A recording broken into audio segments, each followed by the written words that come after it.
ઝોપડીમાં જે મેલડીમાં મિત્રો video like ન કરો ચાલશે, પણ વિડીયો વધુમાં વધુ શેર કરજો અને તમારા દરેક મિત્રો સાથે વિડીયો મોકલજો.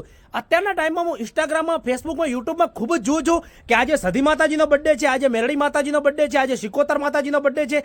અનેકો વિડીયો બનાવે છે લોકો લાઈક અને ફોલો માટે. તો મિત્રો તમે તમારા સનાતન ધર્મને શેના માટે નષ્ટ કરો છો? માતાજીનો કોઈ દિવસ બર્થડે ના હોય, માતાજીનો પ્રાગટ્ય દિવસ હોય. પ્રાગટ્ય દિવસમાં કોઈ દિવસ કેક નથી કપાતી, માતાજીનો કોઈ બર્થડે નથી હોતા.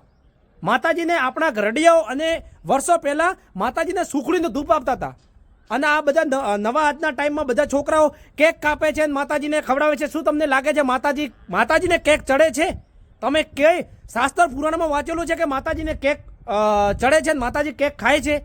આપણા ધર્મને શેના માટે નષ્ટ કરો છો? અને હા, તારીખ પ્રમાણે માતાજીનો કોઈ દિવસ બર્થડે આવતો જ નથી. હા, ચલો કે વસંત પંચમી છે, વસંત પંચમીના દિવસે ચેહર માતાજીનો પ્રાગટ્ય દિવસ છે, તો એ વસંત પંચમી જે આપણા વિક્રમ સંવતમાં આવે છે તારીખ ઉપર નથી આવતો. તો ચેહર માતાજીનો પ્રાગટ્ય દિવસ હોય તો તમે દીવડા જળાવો, કુંવાસીને બોલાવો, ગીત ગાવો, માતાજીની જાતર કરો, રમેલ કરો, ગાવો, નાચો, ખૂબ ઉત્સવ મનાવો. પણ કેક કાપવાની છે ને શું જરૂર છે? તમે 500 રૂપિયાની કેક કાપો છો, 500 રૂપિયાને ગાયને ગોળ આપે ગૌશાળામાં, તો માતાજી એના કરતી વધારે ખુશ થશે. મારો દ્વારકાધીશ એના કરતી વધારે ખુશ થશે.